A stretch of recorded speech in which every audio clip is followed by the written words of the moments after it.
Hello, आप सबको को जय मसीह की। आज सुबह फिर हम मुलाकात कर रहे हैं। सिर्फ और सिर्फ रविवार को, संडे के दिन हम ऑनलाइन नहीं होते हैं। उसका कारण ये होता है कि पूरे देश में, पूरे विश्व भर में हर एक कलीसिया और हर एक कलीसिया के पासवान लगभग ऑनलाइन होते हैं। और हम सब रविवार के दिन अपने पवित्र भवन में जाना पसंद करते हैं, क्योंकि उस दिन हमको जाना भी चाहिए। इसलिए हमने सोचा है और तय भी किया है कि हम रविवार को ऑनलाइन नहीं होंगे। आज सोमवार है और परमेश्वर ने फिर हमें एक मौका दिया कि हम आपसे मिल सकते हैं। आइए एक वचन भजन संहिता से, बाइबल पुराने नियम है, उसका पहला अध्याय और पद 1 से लेकर 3 तक हम पढ़ेंगे।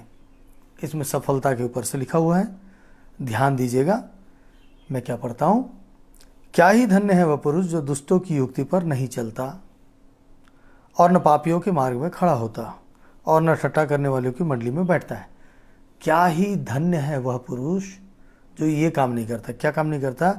जो दुष्टों की युक्ति पर नहीं चलता और न पापियों के मार्ग में खड़ा होता और न ठट्ठा करने वाले की मंडली में बैठता है। लेकिन वो व्यक्ति कैसा होता है? परंतु वह तो यहोवा की व्यवस्था से प्रसन्न रहता। वह किसके समान है? वह उस वृक्ष के समान है जो बहती नालियों के किनारे लगाया गया है। वह उस वृक्ष के समान है जो बहती नालियों के किनारे लगाया गया है और अपने ऋतु में फलता है और जिसके पत्ते कभी मुरझाते नहीं। इसलिए जो कुछ, ध्यान दीजिएगा, इसलिए जो कुछ वह पुरुष करे वह सफल होता है। तो सफलता के लिए एक बहुत सुंदर सूत्र जो है हमको बाइबल में देखने को मिलता है। और ये बहुत खूबसूरत वचन इसमें लिखा गया है कि ऐसा पुरुष, ऐसा व्यक्ति जो क्या नहीं करता है, दुष्टों की युक्ति पर भी नहीं चलता है, पापियों के मार्ग में भी खड़ा नहीं होता है और न ठट्ठा करने वाले की मंडली में बैठता है। ऐसे लोगों के बीच में न वो बैठता है, न ऐसे काम करता है, परंतु वो क्या करता है? परमेश्वर की व्यवस्था, संसार में जहाँ जाता है, जिसको देखता है, जो कुछ करता है, एक दूसरे को भी देखता है, तो वो उससे परमेश्वर की व्यवस्था को देखता है और उससे खुश हो जाता है। परमेश्वर आपकी कितनी सुंदर व्यवस्था है, प्रसन्न रहता। और उसकी व्यवस्था पर क्या करता है? वो रात दिन ध्यान करता है। परमेश्वर कैसा व्यवस्था करता है, उस व्यवस्था के ऊपर वो रात दिन ध्यान करता रहता है। इसलिए वो कैसा है? वो व्यक्ति उस वृक्ष के समान है जो बहती नालियों के किनारे लगाया गया, जिसके पत्ते कभी मुरझाते नहीं और वो अपने ऋतु में फलता है। ऐसा पुरुष सफल होता है। आइए हम एक कहानी पर चलते हैं। बड़ा मज़ेदार कहानी है और इस कहानी से हम कुछ बात को समझेंगे। एक मोची है, वो अपने गांव से निकलकर शहर में जाता है कि अपने परिवार के लिए कुछ पैसे कमाए, और वो शहर में जाकर अपना मोची का काम करता रहता है। लेकिन वो इतना कमाता है दिन भर में कि जब शाम को हिसाब करता है तो उसको उसके खाने के सिवा और कुछ पैसा बच नहीं पाता है। वो परेशान हो जाता है, वो उदास हो जाता है कि मैं अपने परिवार के लिए क्या जोड़ूं। रोज थोड़ा थोड़ा जोड़ पाता है। कैसे लेके जाऊंगा, क्या लेके जाऊंगा? मेरे परिवार में मेरी पत्नी मेरा इंतजार कर रही है। मैं यहाँ काम करके कमा के लेके जाऊंगा तो वो उसके लिए काम आएगा। और ऐसा सोचता है, दुखी होता है। एक दिन क्या होता है, उसका बोहनी तक नहीं होता रहता है। दोपहर हो जाता है और कोई भी उसके पास जूते पॉलिश कराने या जूते का काम कराने, सुधरवाने कोई नहीं आता है। वो उदास रहता है कि आज मैं क्या करूँगा। उतने में एक व्यक्ति पहुँचता है। वो थोड़ी अजीब सी पोशाक पहना हुआ होता है। उसकी टोपी लंबी होती है, राउंड टोपी होती है, लंबा कोट पहना हुआ होता है, हाई नेक टाई लगाया हुआ होता है। वो उसके पास जाता है और बोलता है कि भाई, मोची भाई, मेरे जूते को पॉलिश कर दो, लेकिन अभी मेरे पास पैसा नहीं है, मैं बहुत जल्दी में हूँ, क्या तुम मेरा मदद करोगे? पहले तो वो मोची हिचकिचाता है और हिचकिचाने के बाद तैयार हो जाता है और उसके जूते को बहुत अच्छे से पॉलिश करता है, बड़े मन लगाकर पॉलिश करता है और बिल्कुल जूता एकदम चमचमाने लगता है। वो व्यक्ति जादूगर था, वो बड़ा प्रसन्न होता है। वो उसको बोलता है कि मैं एक जादूगर हूँ और मैं एक बहुत बड़े जादूगर से मिलने जा रहा हूँ, लेकिन मेरे जूते बड़े गंदे थे, इसलिए मैं तुम्हारे पास आया हूँ। कारण कुछ भी हो सकता है, लेकिन वो जादूगर का परखना भी हो सकता है उस व्यक्ति को। तो वो उसको बोलता है कि अच्छा एक काम करो, मैं तुम्हें एक बकरी देता हूँ जो तुम्हारी समस्या का समाधान करेगी। ये बकरी के सामने तुम ऐसा बोलना, हे बकरी, मेरी खुशियों को बढ़ा दो और मेरे लिए खुशी का, आनंद का संदेश दो।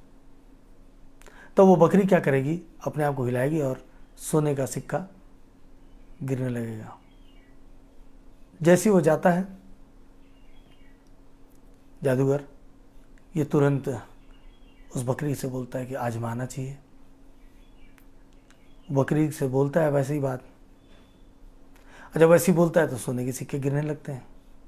बड़ा खुश हो जाता है, सोने के सिक्के उठाता है, बकरी को कंधे में लेता है, अपना सामान समेटता है और खुश हो जाता है, चलो मैं अपने घर जाता हूँ और अब मेरे घर की समस्या दूर हो जाएगी, अब मैं तो धनवान हो जाऊँगा। और वो कंधे में बकरी को लाद कर उस सोने के सिक्कों को अपने पास एक उसमें डालकर ले चलता है और जाने लगता है। रास्ते में काफ़ी दूर चलने के बाद एक गांव आता है। वो गांव उसकी मौसी का गांव होता है। मौसी का गांव होता है। वो उसकी मौसी के गांव में, उसके मौसी के घर में रुक जाता है कि काफ़ी शाम हो चली है, मैं कल यहाँ से निकलूँगा। उसकी मौसी के पास वो रहता है, उसकी मौसी को उसकी बकरी को देता है। अब बोलता है, मौसी इस बकरी के साथ आप कुछ भी करना, मगर इसके साथ ऐसी बात मत बोलना। और वो बात बता देता है। मौसी उस बकरी को लेकर अंदर जाती है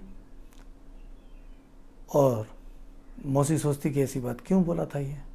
मौसी उस बातों को उस बकरी के सामने वैसा बोलती है और जैसी बोलती है तो बकरी अपने आप को झटकारती है और सोने के सिक्के गिराती है। मौसी बड़ी खुश हो जाती है, सोने के सिक्के उठाती है और फिर प्लान बनाती है कि कुछ तो करना चाहिए, इस बकरी को तो मुझे रखना चाहिए। फिर मौसी उसको भोजन वोजन खिलाती है और क्या करती है, बकरी को बदल देती है, अपनी बकरी के साथ उस बकरी को बदल देती है। सुबह ये उठकर जाने लगता है, मौसी से विदा लेता है और चला जाता है। और जब ये घर जाता है तो पहले अपनी पत्नी को उस सोने के सिक्के की जो पोटली है उसको पकड़ाता है और बोलता है कि जाओ, मैंने बहुत अच्छे सोने लेके आया है, इस सोने से तुम क्या करो, बाज़ार से खरीदी करो, अच्छे अच्छे खाना बनाओ, ये मैं कमा के लाया हूँ। उसकी पत्नी उतने सोने के सिक्कों को देखती है तो खुश हो जाती है, कुछ सवाल भी नहीं करती है। वो फटाफट खुशी के मारे वो सारे चीज़ करने लगती है, व्यवस्था करने लगती है। तो ये बोलता है कि चलो, पत्नी तो गई बाज़ार, एक बार फिर मैं इस बकरी से आज कुछ सोने के सिक्का और इकट्ठा कर लूँ। और जब ये बोलता है तो बकरी से कुछ नहीं निकलता है। फिर एक बार और ये कोशिश करता है तो फिर कुछ नहीं निकलता है। उदास हो जाता है और सोचता है कि नहीं, चलो एक ही बार का मिलना था, कोई बात नहीं। और कुछ दिन बाद उसकी पत्नी बोलती कि हमारे पैसे ख़त्म हो रहे हैं, आपको फिर से काम में जाना पड़ेगा। और ये तो परेशान था कि मेरे को जादूगर तो ऐसा चीज़ दिया था। वापस निकलता है और फिर शहर जाता है और उसका मन नहीं लगता है तो वो फिर जादूगर को ढूंढता है। ढूंढते हुए उसको जादूगर का पता मिल जाता है। उस जादूगर के पास जाता है, जादूगर से बोलता है कि ऐसी ऐसी घटना है। जादूगर दयालु था, उसने उसे एक कपड़ा दे दिया और बोला तुम अपने बाहों में रखना और उसको बोलना, उस कपड़े से बोलना कि हमारे लिए सुंदर मेज की तैयार करो और सुंदर भोजन हमें दो, स्वादिष्ट भोजन हमें दो। वो ऐसा करके उस जादूगर उसको कपड़ा दे देता है और ये फिर खुश होकर निकलता है, फिर मौसी के घर में रुकता है और मौसी से बोलता है, मौसी देखो मैं कितनी बढ़िया वस्तु लेकर आया हूँ। और मौसी के सामने वैसे ही करता है और टेबल मेज लग जाता है, बहुत सुंदर खूबसूरत भोजन लगता है। मौसी के साथ भोजन करते हैं और रात को सो जाते हैं। मौसी तो रात भर सोती नहीं है क्योंकि मौसी को वो कपड़ा चाहिए। मौसी हूबहू उस कपड़े को ढूंढती है, वैसे कपड़े को ढूंढती है और उसके कपड़े से उसको बदल देती है। ये घर जाता है और घर जाने के बाद अपनी पत्नी से नहीं कहता है, घर जाके स्वयं ही वैसा प्रयास करता है और कपड़ा उसकी बात नहीं सुनता है और न भोजन तैयार होता है। ये उदास हो जाता है और ये समझ जाता है कि मौसी ने मेरे साथ दगा किया है। उसको अंदाज हो जाता है कि ये काम मौसी का है, मौसी दगा कर रही है। ये वापस उसी जादूगर के पास जाता है, बताता है कि ऐसी सी बात है। तो जादूगर दयालु था, वो एक क्या करता है, एक पंख दे देता है। पंख देने के बाद बोलता है कि तुम जाना और इस पंख को तुम अपनी मौसी को पकड़ाना और बोलना कि हे पंख मेरी मुरादें पूरी करो। और ये पंख क्या करेगा, तुम्हारी मौसी को इतना गुदगुदाएगा, इतना गुदगुदाएगा, और ये तब तक गुदगुदाएगा जब तक तुम उसे मना नहीं करोगे। और मना करने का शब्द ऐसा होगा कि तुम उस पंख से बोलोगे कि मेरी मुरादें पूरी हो गई, अब शांत हो जाओ। ये मोची फिर जाता है, मौसी के घर में रुकता है और मौसी से बोलता है, मौसी मैं ये पंख लाया हूँ, देखो पंख कितना काम का है। और फिर वैसा शब्द बोलता है। जैसे ही वो शब्द बोलता है वो पंख अपना काम करना शुरू कर देता है और मौसी को बहुत गुदगुदी होने लगती है। पहले तो मौसी बर्दाश्त करती है, उसके बाद बर्दाश्त के बाहर हो जाता है, परेशान हो जाती है, परेशान हो जाती है। तब ये मोची बोलता है कि मौसी कैसा लग रहा है। ये बोलती है कि तुम इसे बंद करो, मैं अब सह नहीं पा रही हूं, इसे बंद करो। तो ये बोलता है कि आपने जो मेरे वो दोनों चीज़ों को लिया है, क्या वापस करोगे? हाँ मैंने लिया है, मैं अभी तुमको वापस करती हूँ। और बोलती है कि सामान जो है, बकरी जो है वो किचन में है और ये तुम्हारा चादर भी वहीं है। जाकर लेके आता है। उसके बाद उस पंख से बोलता है कि हे पंख शांत हो जाओ, मेरी मुरादें पूरी हो गई। और पंख फिर इसके पास वापस आ जाता है। और पंख वापस आ जाता है, ये खुशी खुशी लेकर अपने उन सामानों को लेकर चला जाता है और फिर अपने घर में खुशहाल का जीवन भी जीता है उन दोनों वस्तुओं को लेकर। ये कहानी हमको क्या शिक्षा देती है? हमको जो भी शिक्षा दे, हमारे मन से कई भी सारी शिक्षाएं हों, दे दे। हमारा दिमाग कई भी बातों को बोल सकता है कि देखो वो जादूगर था, ऐसा किया, उसको ऐसा मिल गया, हर किसी के साथ नहीं होता, ऐसा संभव नहीं है, या मेरे को मिल जाता तो मैं तो ये कर सकता हूँ। नाना प्रकार की हमारी बातें हमारे मन में चल रही होगी जब ये कहानी शुरू हुई और जब हम इसको सुनना शुरू किए तब। लेकिन हमने इस कहानी से पहले कौन सी बातों को पढ़ा था, बाइबल से कौन से वचन को पढ़ा था? क्या ही धन्य है वो पुरुष जो दुष्टों की युक्ति पर नहीं चलता और न पापियों के मंडली में खड़ा होता और न ठट्ठा करने वालों के साथ बैठता है। ये तीनों प्रकार के लोगों से वो दूर रहता है और तीनों प्रकार के लोगों से दूर रहकर क्या करता है, परमेश्वर की व्यवस्था से प्रसन्न रहता है और दिन रात परमेश्वर की व्यवस्था पर ध्यान किया हुआ रहता है। वो व्यक्ति ऐसा होता है कि वो उस वृक्ष के समान हो जाता है कि बहती नालियों के किनारे लगाया गया है, जिसके पत्ते कभी मुरझाते नहीं और वो अपने ऋतु में फलता है। और ऐसा पुरुष सफल होता है। तो मेरे प्रियो, अगर हमारे जादूगर के पास जाना है, उससे हमें आशीषों को पाना है तो हमें अपने जीवन को इस प्रकार से करना होगा, इस वचन के अनुसार हमारे जीवन को बदलना होगा। हमें क्या करना होगा? दुष्टों की युक्ति से दूर रहना होगा, पापियों के मार्ग में खड़े होने से दूर रहना होगा, और जो ठट्ठा करते हैं ना, उनसे तो बिल्कुल ही अलग रहना होगा। और हर काम में परमेश्वर का धन्यवाद करना होगा। परमेश्वर की व्यवस्था जो प्रकृति में हमको दिखती है, उससे हम प्रसन्न रह सकते हैं और हम लोगों से प्रेम कर सकते हैं, लोगों के लिए परमेश्वर का प्रेम बांट सकते हैं। तब क्या होगा? हम ऐसे हो जाएंगे कि हमें किसी बात की कमी नहीं होगी और हमें हर वस्तु मिलती रहेगी। हम समय समय पर जो आवश्यकता होगी वैसे हमें हमारा फल आएगा और हम सफल हो जाएंगे। लेकिन जब हम सफल होंगे और सफल होते रहेंगे, इन कामों को जब हम करते हैं, परमेश्वर की युक्ति की ओर चलते हैं, तो शैतान, जो शैतान की शख्सियत है, जो उसकी मौसी के समान वो मौसी थी जो उस चीज़ को लालच से लूट लेती, वैसे ही जब हम परमेश्वर से लेकर आते हैं ना, तो शैतान हमसे छीन लेता है और सुख जो है दुख में बदल जाता है। क्योंकि जब हम आशीष को लेकर आते होते हैं तो वो अपने वैभव को दिखाता है और उस आशीष को उसके सामानों के साथ वो बदल लेता है और हम उसके लालच में आ जाते हैं, उसके बातों में आ जाते हैं और हम क्या करते हैं? परमेश्वर की आशीष को शैतानिक संगति में खर्च कर लेते हैं, दुष्टों की युक्ति में खर्च कर लेते हैं, बुरे लोगों में खर्च कर लेते हैं, बुराई करने में खर्च कर लेते हैं। उसके बाद वो आशीष कहाँ रहेगी?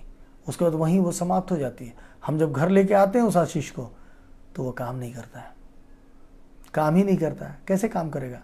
क्योंकि हम तो रास्ते में शैतान को उस चीज़ को देकर आ गए। लेकिन हमारा परमेश्वर दयालु है, हम फिर उसके पास जाते हैं तो फिर हमारे उपाय देता है, फिर हम जाते हैं, फिर वो देगा। लेकिन हम उस आशीष को घर तक नहीं ला पाएंगे जब तक हम उस शैतान के बंधनों से आज़ाद ना हो जाए। इसलिए हमें उन चीज़ों से अलग होना होगा। जिन बातों को आज हमने बोला, ये तीन खास बात थी कि दुष्टों की युक्ति पर नहीं चलता, पापियों के मार्ग में नहीं खड़ा होता और ठट्ठा करने वाले की मंडली में नहीं बैठता। कम से कम हम इन तीन वाक्यों का, तीन कामों का, तीन वचन का पालन करके देखें, हमारी सारी बातें बदल जाएगी। परमेश्वर आपकी सहायता करे और इस वचन और इस कहानी के द्वारा प्रभु आपको बहुत बहुत संपन्न करे। आइए हम प्रार्थना में चलें। सामर्थी पिता परमेश्वर, उद्धार करता प्रभु जी, आपने आज एक खूबसूरत कहानी के साथ खूबसूरत वचन को आपने समझाया, जिससे कि पिता परमेश्वर हम जान सकते हैं कि हम जो आशीष आपसे पाते हैं, उस आशीष को अपने घर में खर्च क्यों नहीं कर पाते, वो हमारे पास ठहरती क्यों नहीं है? क्योंकि हम उसे अपने घर में ला ही नहीं पाते। बीच रास्ते में शैतान हमसे लूट लेता है, हम शैतान के बहकावे में आ जाते हैं। वो चाहे किसी रूप में आए, उसके वैभव को दिखाता है और हम उस सारी बातों को हम वहीं नाश कर देते हैं। प्रभु, आज हम छुटकारा पाना चाहते हैं, बंधन से आज़ाद होना चाहते हैं और प्रभु जी, हम फिर एक बार आपके पास आए हैं। इस बार हमें ऐसी शख्सियत दीजिए कि हम शैतान का सामना कर सकें, हम उससे लड़ सकें और अपने जीवन से उसे अलग कर सकें। हम उसके बंधन से आज़ाद हो जाएं और ना हमारे ऊपर कोई रोग हो, ना कर्ज हो, ना बीमारी हो, ना बुराई हो, ना बेविचार हो, ना गंदे काम हो, ना झूठ हो, ना लूचपन हो, ना ईर्ष्या हो, ना जलन हो और ना आपके खिलाफ आराधना करने की हिम्मत हो। प्रभु, हम ऐसे बन जाएं। आज हमारी सहायता करना। आज के वचन के द्वारा जो आपने सिखाया है, वैसा हमारा जीवन कर देना पिता।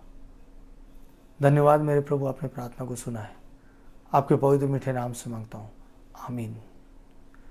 तो आज परमेश्वर ने हमें बहुत खूबसूरत तरीके से हमें इस शिक्षा को दिए हैं। इससे हम जान सकते हैं कि हम कैसे सफल होंगे। तो सफल होने की एक बहुत सुंदर और सुंदर जो मंत्र है या सूत्र है, बाइबल ने हमें सिखाया है, परमेश्वर ने हमें बताया है। तो सफलता की ओर हम चलते हैं और आज से इन तीनों बातों का पालन नहीं करने की सोचते हैं। ये तीन बात, ये तीन पाप, ये तीन बुराइयां जिसे हमने आज पढ़ा है, इससे हम आज अलग हो जाएं, तब हम सफल हो जाएंगे और परमेश्वर की महिमा को देखेंगे। प्रभु आप सबों को आशीष दे और बहुत और बहुत और बहुत उन्नत करे। आज आप बहुत तरक्की करें। आज आपके कोई भी काम जो आप करना चाह रहे हैं रुके ना। हर बंधन को यीशु मसीह के नाम से ख़त्म कर देता हूँ और आपसे इजाज़त चाहता हूँ। कल के लिए फिर हमें मौका दीजिएगा। आप सबों को जय मसीह की।